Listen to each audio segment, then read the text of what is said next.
ಬೇಸಿಗೆ ಆರಂಭಕ್ಕೂ ಮುನ್ನವೇ ಶುರುವಾಯಿತು ಹಾಹಾಕಾರ. ರಾಮದುರ್ಗ ಪುರಸಭೆಯಿಂದ ದಿವ್ಯ ನಿರ್ಲಕ್ಷ್ಯ ಉಂಟಾಗ್ತಾ ಇದೆ. 16 ದಿನಗಳಿಂದ ನೀರಿಲ್ಲದೆ ಜನತೆ ಪರದಾಡ್ತಾ ಇದ್ದಾರೆ. ಇನ್ನು ದೂರದ ನಲ್ಲಿಗಳಿಂದ ನೀರನ್ನ ಹೊತ್ಕೊಂಡು ಬಂದು ಜೀವನ ನಡೆಸುವಂತ ಪರಿಸ್ಥಿತಿ ಅಲ್ಲಿನ ಜನತೆಗೆ ಬಂದಿದೆ. ಇನ್ನು ಸಾರ್ವಜನಿಕರ ಧ್ವನಿಯನ್ನ ಕೇಳೋರೇ ಇಲ್ಲ ಅನ್ನುವಂತ ಪರಿಸ್ಥಿತಿ ಆ ಗ್ರಾಮಕ್ಕೆ ಬಂದಿರುವಂತದ್ದು. ಬರೋಬ್ಬರಿ 11 ದಿನಗಳಿಂದ ನೀರಿಲ್ಲದೆ ಅಲ್ಲಿನ ಜನತೆ ಪರದಾಡ್ತಾ ಇದ್ದಾರೆ. ಆದ್ರೂ ಕೂಡ 16 ದಿನಗಳಿಂದ ಜನರು ಪರದಾಡ್ತಾ ಇದ್ರು. ರಾಮದುರ್ಗ ಪುರಸಭೆ ಕ್ಯಾರೆ ಅಂತಿಲ್ಲ, ದಿವ್ಯ ನಿರ್ಲಕ್ಷ್ಯವನ್ನ ತೋರಿಸ್ತಾ ಇರುವಂತದ್ದು. ಬೇಸಿಗೆ ಇನ್ನೂ ಆರಂಭ ಆಗಿಲ್ಲ, ಇದಾಗ್ಲೇ ನೀರಿಗಾಗಿ ಹಾಹಾಕಾರ ಶುರುವಾಗಿದೆ. 11 ದಿನದಿಂದ ಕುಡಿಯೋಕ್ಕೂ ನೀರಿಲ್ಲದೆ ಅಲ್ಲಿನ ಜನತೆ ಪರದಾಡ್ತಾ ಇದ್ದಾರೆ. ಇದು ಕಣ್ಣಿಗೆ ಕಾಣಿಸ್ತಾ ಇಲ್ಲ. ರಾಮದುರ್ಗ ಪುರಸಭೆ ಕ್ಯಾರೆ ಅಂತ ಇಲ್ಲ, ದೂರದ ಯಾವುದೋ ಊರುಗಳಿಂದ ನೀರನ್ನ ಹೊತ್ಕೊಂಡ್ ಬಂದು ಜೀವನ ನಡೆಸುವಂತ ಪರಿಸ್ಥಿತಿ ಅಲ್ಲಿನ ಜನತೆಗೆ ಬಂದಿರುವಂತದ್ದು. ಇನ್ನು ಸಾರ್ವಜನಿಕರು ಅಲ್ಲಿ ಕೂಗಾಡ್ತಾ ಇದ್ದಾರೆ, ನೀರು ಅಟ್ಲೀಸ್ಟ್ ಕುಡಿಯೋಕೆ ನೀರಿಲ್ಲ, ಅದನ್ನ ಏನೋ ಒಂದು ವ್ಯವಸ್ಥೆ ಮಾಡ್ಕೊಡಿ ಅಂತ. 11 ದಿನಗಳು, ಒಂದಲ್ಲ ಎರಡಲ್ಲ, 11 ದಿನ ಪರದಾಡ್ತಾ ಇದ್ದಾರೆ. ಕುಡಿಯೋಕ್ಕೂ ಕೂಡ ನೀರು ಸಿಗ್ತಾ ಇಲ್ಲ ಅಲ್ಲಿನ ಜನತೆಗೆ. ಆದ್ರೆ ಅಲ್ಲಿನ ಪುರಸಭೆ ಮಾತ್ರ ಕ್ಯಾರೆ ಅಂತಿಲ್ಲ, ಏನಾದ್ರೂ ಆಗ್ಲಿ ಅನ್ನೋ ರೀತಿಯಾಗಿ. ಬೇಸಿಗೆ ಇನ್ನೂ ಆರಂಭ ಆಗಿಲ್ಲ, ಇದಾಗ್ಲೇ ನೀರಿಗಾಗಿ ಹಾಹಾಕಾರ ಶುರುವಾಗಿದೆ. ಉತ್ತರ ಕರ್ನಾಟಕದಲ್ಲಿ ನೀರಿಗಾಗಿ ಪರದಾಟ ಹೆಚ್ಚಾಗ್ತಾ ಇದೆ. ಯಾದಗಿರಿ ಆಯ್ತು, ಈಗ ಬೆಳಗಾವಿ ಜಿಲ್ಲೆ ಸರದಿ ಶುರುವಾಯಿತು. ಹನಿ ನೀರಿಗಾಗಿ ಗ್ರಾಮಸ್ಥರು ಪರದಾಡುವಂತ ಪರಿಸ್ಥಿತಿ ಸೃಷ್ಟಿಯಾಗಿದೆ. ಪುರಸಭೆ ಅಧಿಕಾರಿಗಳು ಮಾತ್ರ ದಿವ್ಯ ನಿರ್ಲಕ್ಷ್ಯ ವಹಿಸ್ತಾ ಇದ್ದಾರೆ. ರಾಮದುರ್ಗ ನೀರಿಗಾಗಿ ಪರದಾಡ್ತಾ ಇದ್ದಾರೆ. ರಾಮದುರ್ಗ ಗ್ರಾಮದಲ್ಲಿ 16 ದಿನಗಳಿಂದ, ಒಂದಲ್ಲ ಎರಡಲ್ಲ, 11 ದಿನಗಳಿಂದ ನೀರಿಲ್ಲ, ಪರದಾಡ್ತಿದ್ದಾರೆ ಅಲ್ಲಿನ ಜನತೆ. ಬೇಸಿಗೆ ಕೂಡ ಇನ್ನ ಆರಂಭ ಆಗಿಲ್ಲ, ಇದಾಗ್ಲೇ ನೀರಿಗಾಗಿ, ಕುಡಿಯೋ ನೀರಿಗಾಗಿ ಪರದಾಡ್ತಾ ಇದ್ದಾರೆ.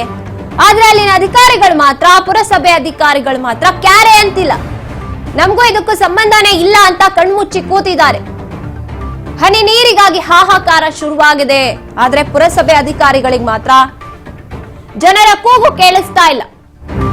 16 ದಿನಗಳಿಂದ ಗ್ರಾಮಸ್ಥರು ನೀರಿಲ್ಲ ಅಂತ ಪರದಾಡ್ತಾ ಇದ್ದಾರೆ. ಅದ್ಯಾವುದು ಕೂಡ ನಮಗ್ ಸಂಬಂಧನೇ ಇಲ್ಲ ಅಂತ ಕಣ್ಮುಚ್ಚಿ ಕಿವಿ ಮುಚ್ಚಿ ಕೂತಿರುವಂತದ್ದು ಪುರಸಭೆಯ ಅಧಿಕಾರಿಗಳು. ಉತ್ತರ ಕರ್ನಾಟಕದಲ್ಲಿ ನೀರಿಗಾಗಿ ಪರದಾಟ ಹೆಚ್ಚಾಗಿದೆ. ಯಾದಗಿರಿ ಆಯ್ತು, ಈಗ ಬೆಳಗಾವಿಯಲ್ಲೂ ಕೂಡ ನೀರಿಗಾಗಿ ಪರದಾಡುವಂತ ಪರಿಸ್ಥಿತಿ ಅಲ್ಲಿನ ಜನತೆಗೆ ಬಂದಿದೆ. ಒಂದು ಊರಲ್ಲಿಂದ ಮತ್ತೊಂದು ಬೇರೆ ಊರಿಗೆ ಹೋಗಿ ನಲ್ಲಿ ನೀರನ್ನ ಹಿಡ್ಕೊಂಡು ಬಂದು ಅಲ್ಲಿನ ಜನತೆ ಜೀವನ ಸಾಗಿಸ್ತಾ ಇರುವಂತ ಪರಿಸ್ಥಿತಿ ನಾವು ದೃಶ್ಯದಲ್ಲಿ ನೋಡ್ತಾ ಇದ್ದೀವಿ. ಒಂದು ಊರಿನಿಂದ ಇನ್ನೊಂದು ಊರಿಗೆ ಅಂದ್ರೆ ಅದು ನಿಜಕ್ಕೂ ಕೂಡ ಊಹಿಸ್ಕೊಳ್ಳೋಕ್ಕೂ ಸಾಧ್ಯ ಇಲ್ಲ. ಒಂದು ಕೊಡದಲ್ಲಿ ನೀರು ತಂದ್ರೆ ಸಾಕಾಗಲ್ಲ, ಇನ್ನು ಅಲ್ಲಿ ಮಹಿಳೆಯರೇ ಹೆಚ್ಚು ಪರದಾಡ್ತಾ ಇರುವಂತದ್ದು.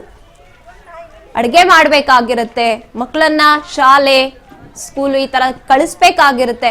ಎಲ್ಲದಕ್ಕೂ ಕೂಡ ನೀರಿಲ್ಲ ಅಂದ್ರೆ ಜೀವನವೇ ನಡೆಯೋದಿಲ್ಲ. ಕುಡಿಯೋಕ್ಕೂ ಕೂಡ ನೀರಿಲ್ಲ. ಒಂದ್ ವೇಳೆ ಊಟ ಇಲ್ಲದೆ ಬದುಕಬಹುದು, ಆದ್ರೆ ನೀರು ಕುಡಿದೆ ಬದುಕೋಕ್ಕಾಗಲ್ಲ.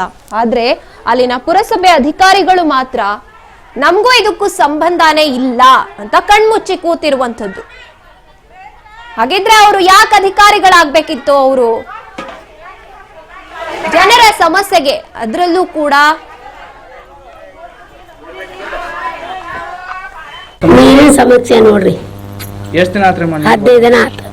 ನಮ್ಮ ಮನ್ಯಾಗ ನಮ್ಮ ಸೊಸಿ ಅಡ್ಯಾಕ ಹೋಗ್ಯಾಳ. ನಾವು ಶೀಟರು ಕಾಲ್ ಕುಬ್ಸು ಹಾಕೊಂಡು ನಾವು ನೀರು ಮುದ್ಲ. ನಮ್ಗೆ ನೀರಿಂದ ಅವಶ್ಯಕತೆ ಭಾಳ ಐತಿ. ನಮಗೆ ನೀರು ಒಟ್ಟ ಬಿಡ್ದೊಡ್ರಿ. ಅಯ್ಯೋ ನೀರು ಬಿಡು ಅನ್ನಾಗ ಹೇಳಿ ಹೊಡ್ರಿ, ನಾಳೆ ಬರ್ತಾವ ನಾಳೆ ಬರ್ತಾವ ನಾಳೆ ಬರ್ತಾವ. ನಮ್ಗೆ ನೀಗೋಂಗಿಲ್ರಿ ನೀರಿಂದ. ನಮ್ಮ ಕೈ ಕಾಲು ಶೀಟರ್ ಹಾಕೊಂಡ ತೆಗ್ದ ಮಾಡ್ತೀವಿ ನಾವು. ನಮ್ಮ ಸಸಿ ನೋಡಿದ್ರೆ ಹಡ್ಯಾಕ ಹೋಗ್ಯಾಳ. ನಮಗೆ ನೀರು ಬೇಕು. ನೀರಿನ ಸಮಸ್ಯೆ ನೋಡಿ.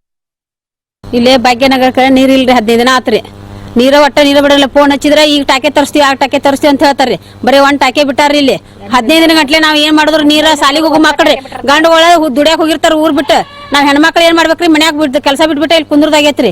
ನೀರ್ ಬಿಡ ಅಂತ ಹೇಳ್ರಿ. ಇಲ್ಲಿಕ ನಾವು ಮುನ್ಸಿಪೇಟೆಗೆ ಕೊಡ ತಗೊಂಡ್ ಅಲ್ಲಿಗೆ ಬರ್ತೀವಿ. ಇಲ್ಲಿ ಕುಂದ್ರಾಕ ಸದ್ದದಿ ಅಲ್ಲೇ ಮುನ್ಸಿಪೇಟೆಗೆ ಬಂದ್ ಅಂತ ಹೇಳ್ತೀವಿ ನೋಡ್ರಿ. ನಾವು ಏನ್ ಮಾಡ್ತಾರ ಮಾಡ್ರಿ ಅಧಿಕಾರಿಗಳು. ಹಾ ಈಗ ಓಟ್ ಬೇಕಾದ್ರೆ ನೀರ್ ಕೈ ಮುಗಿಬಹುದ ಓಟ್ ಕೇಳಕ್ ಬರ್ತಾರ್ರಿ. ಇಲ್ಲಿ ನೀರ್ ಬಿಡ್ತೀವಿ ಎಲ್ಲ ಸಮಸ್ಯೆ ಮಾಡಿ ಈ ನಮ್ಮನೆ ನಾವ್ ಮಾಡಕತ್ತ ನಾವ್ ಏನ್ ಮಾಡೋಣ್ರಿ? ನೀರ ಬಿಡವಲ್ರಿ. ಮೋಟರ್ ಕಟ್ಟದಂತ 2 ದಿನ ಆತ್ರಿ. 2 ದಿನ ಗಂಟ್ಲೆ ಮೋಟರ್ ಕಟ್ಟ್ರ ನಾವ್ ಏನ್ ಮಾಡೋಣ್ರಿ? ನೀರ್ ಕುಡಿಯಾಕ್ರಿ. ಹಾ ಬೇರೆ ಕಡೆ ಎಲ್ಲಾ ಕಡೆ ರೂಲ್ ಐತ್ರಿ. ಆಚೆ ಕಡೆ ಓಣಿಗೆ 4 ಟ್ಯಾಕೆ ನೀರ್ ಬಿಡಾತಾರ್ರಿ. ನಾವ್ ಫೋನ್ ಹಚ್ಚಾನ ನೀರ್ ಬಿಡ್ತೀವಿ. ಈ ಸದ್ಯ ಬರ್ದ ಟ್ಯಾಕೆ ಅಂತಾರ. 2 ದಿನ ಆತ್ರಿ ಟ್ಯಾಕೆ. 3ನೇ ದಿನಕ್ಕ 1 ದಿನ ಟ್ಯಾಕೆ ತರ್ಸ್ಯಾನ್ರಿ. 1 ಟ್ಯಾಕೆ ಯಾವ ಟ್ಯಾಕೆ ಅಂದ್ 1 ಟ್ಯಾಕೆ ತರಿಸಿ 4 ಕೊಡ ಬಂದವ್ರಿ. ನೀರ್ ಏರ್ ಕುಡಿದ್ರಿ. ಇಲ್ಲೇ ಭಾಗ್ಯನಗರ ಕಡೆ ನೀರ್ ಇಲ್ರಿ 15 ದಿನ. ಎಸ್ನಿ ಬಗ್ಗೆ ಹೆಚ್ಚಿನ ಮಾಹಿತಿಯನ್ನು ನೀಡ್ತಾರೆ ನಮ್ಮ ಪ್ರತಿನಿಧಿ ವಿಜಯ ನಾಯಕ್. ವಿಜಯ ನಾಯಕ್ ಅವ್ರು ಹೇಳ್ತಿದ್ದಾರೆ, ಓಟ್ ಹಾಕುವಾಗ ಅಥವಾ ಓಟ್ ಕೇಳುವಾಗ ಅಯ್ಯ ಅಕ್ಕ ಅಮ್ಮ ಅಂತ ಬರ್ತಾರೆ, ಆದ್ರೆ ಈ ಇಲ್ಲಿ ಪರದಾಡ್ತಾ ಇರುವಂತದ್ದು ಅವ್ರಿಗೆ ಕಣ್ಣಿಗೆ ಕಾಣಿಸ್ತಿಲ್ವಾ ಅಂತ. ಹೌದು ಗಾಯತ್ರಿ, ಏನಂತಂದ್ರೆ ಇದು ಬೆಳಗಾವಿ ಜಿಲ್ಲೆ ರಾಮದುರ್ಗ ತಾಲೂಕಿನ ಭಾಗ್ಯನಗರ ಅನ್ನುವಂತ ಒಂದು ಏರಿಯಾದಲ್ಲಿ ಈ ಘಟನೆ ನಡೀತಾ ಇದೆ. ಕಳೆದ 11 ದಿನಗಳಿಂದ ನೀರಿನ ಸರಬರಾಜು ಆಗ್ತಾ ಇಲ್ಲ. ಇಲ್ಲಿ ಮನೆ ಮನೆಗೆ 24/7 ಅನ್ನುವಂತ ನೀರಿನ ಯೋಜನೆಯಡಿ ಸುಮಾರು 30 ಕಿಲೋಮೀಟರ್ ದೂರದಲ್ಲಿರುವಂತ ನವಿಲ್ ತೀರ್ಥ ಡ್ಯಾಮ್ ನಿಂದ ನೀರು ಸರಬರಾಜನ್ನ ಮಾಡ್ತಾ ಇದ್ರು. ಆದ್ರೆ ಕಾಮಗಾರಿ ಆದ ನಂತರ ಸರಿಯಾಗಿ ನೀರು ಬರ್ತಾ ಇಲ್ಲ ಅನ್ನುವಂಥದ್ದು ಮಾಹಿತಿ ಇತ್ತು. 2 ದಿನಕ್ಕೊಮ್ಮೆ ನೀರು ಮಾತ್ರ ಬರ್ತಾ ಇತ್ತು. ಈಗ ಸುಮಾರು 11 ದಿನಗಳಿಂದ ಸಂಪೂರ್ಣವಾಗಿ ನೀರು ನಿಂತಿರೋದು. ಪುರಸಭೆಯ ಅಧಿಕಾರಿಗಳು ಇದಕ್ಕೆ ಕ್ಯಾರೆ ಅಂತ ಇಲ್ಲ ಅನ್ನುವಂತ ಮಾಹಿತಿ ಇದೆ ಗಾಯತ್ರಿ. ಹಾಗಿದ್ರೆ ಅಧಿಕಾರಿಗಳಿಗೆ ಮಾಹಿತಿ ಇದ್ರೂ ಕೂಡ ಬಂದು ಇಲ್ಲಿ ನೋಡ್ತಾ ಇಲ್ಲ ಅಂದ್ರೆ ಅವ್ರು ಯಾಕೆ ಇದಾರೆ ಇನ್ನು ಕೂಡ ಅಧಿಕಾರದಲ್ಲಿ? ಜನರ ಸಮಸ್ಯೆಗೆ ಪರಿಹಾರನೇ ಹುಡುಕ್ಲಿಲ್ಲ ಅಂದ್ರೆ ಯಾಕೆ ಬೇಕು ಅವರಿಗೆ ಅಧಿಕಾರ ಅಂತ? ಹೌದೌದು, ಸಮಂಜಸವಾದ ಉತ್ತರವನ್ನು ಕೂಡ ಕೊಡ್ತಾ ಇಲ್ಲ. 2 ಮೋಟರ್ಗಳಿವೆ. 2 ಮೋಟರ್ದಲ್ಲಿ ಒಂದು ಬ್ಯಾಕಪ್ ಇರುತ್ತೆ ಯಾವಾಗ್ಲೂ. ಯಾಕಂದ್ರೆ ಏನಾದ್ರೂ ನೀರಿನ ಸಮಸ್ಯೆ ಆದ್ರೆ ಒಂದು ಬ್ಯಾಕಪ್ ಮೋಟರ್ನ ಇಟ್ಟಿರ್ತಾರೆ. ಆದ್ರೆ 2 ಮೋಟರ್ಗಳು ದುರಸ್ತಿಗೆ ಬಂದಿವೆ. ಹೀಗಾಗಿ ನೀರಿನ ಸರಬರಾಜು ಆಗ್ತಾ ಇಲ್ಲ ಅನ್ನುವಂತ ಮಾತುಗಳನ್ನ ಹೇಳ್ತಾ ಇದ್ದಾರೆ. ಸರಿಯಾಗಿ ನಿರ್ವಹಿಸ್ತಾ ಇಲ್ಲ ಅಂತ ಅನ್ನೋ ಮಾಹಿತಿನೂ ಬರ್ತಾ ಇದೆ ಗಾಯತ್ರಿ. ಇನ್ನು ಅವರು ಮಾತನ್ನ ಕೇಳಿದ್ರೆ ಜನತೆ ನಿಜವಾಗ್ಲೂ ಕೂಡ ಅಲ್ಲಿ ಹೆಣ್ಮಕ್ಳೇ ಜಾಸ್ತಿ ಇರುವಂತದ್ದು, ಮಾಡೋ ಕೆಲಸ ಬಿಟ್ಟು ನೀರ್ ಹೊತ್ಕೊಂಡ್ ಬರೋದು ಬೇರೆ ಊರಿಂದ ಹೋಗಿ, ಇದೆಲ್ಲ ಅವ್ರಿಗೆ ಕಣ್ಣಿಗೆ ಕಾಣಿಸ್ತಿಲ್ವಾ ಅಂತ. ಹೌದೌದು, ಅಲ್ಲಿ ಸುಮಾರು ಈಗ ಯಾಕಂದ್ರೆ ಈ ಭಾಗದಲ್ಲಿ ಹೆಣ್ಮಕ್ಳೇ ನೀರನ್ನ ಹೊತ್ತರುವಂತ ಒಂದು ಪ್ರತೀತಿ ಇದೆ. ಹೀಗಾಗಿ ದೂರದ ನಲ್ಲಿಗಳಿಂದ ಹೋಗಿ ನೀರನ್ನ ಹೊತ್ತು ಬರೋದು ದಿನಂಪ್ರತಿ ಅವರ ಕಾರ್ಯವಾದಂತಾಗಿದೆ. ಯಾಕಂದ್ರೆ ಬೇರೆ ಕೆಲಸ ಎಲ್ಲ ಬಿಟ್ಟು ಮನೆಗೆ ನೀರ್ ತಂದು ಜೀವನ ಸಾಗಿಸೋದೇ ದೊಡ್ಡ ಮಾತಾದಂತ ಆಗಿದೆ ಗಾಯತ್ರಿ ಅವ್ರಿಗೆ. ಹಾಗಿದ್ರೆ ಈ ಸಮಸ್ಯೆಗೆ ಯಾವಾಗ ಪರಿಹಾರ ಅಂತ ಏನಾದ್ರು ಹೇಳ್ತಿದಾರ ಅವರು ಅಂತ? 2-3 ದಿನಗಳಲ್ಲಿ ಸರಿಯಾಗುತ್ತೆ ಅನ್ನುವಂತ ಮಾಹಿತಿಯನ್ನ ಹೇಳ್ತಾರೆ. ಆದ್ರೆ ಅದ್ರ ಬಗ್ಗೆ ನಿಖರವಾದಂತ ಯಾವುದೇ ಉತ್ತರವನ್ನ ಅಧಿಕಾರಿಗಳು ನೀಡ್ತಾ ಇಲ್ಲ ಗಾಯತ್ರಿ. ಧನ್ಯವಾದ ನಿಮ್ಮ ಮಾಹಿತಿಗಾಗಿ ವಿಜಯ್ ನಾಯಕ್.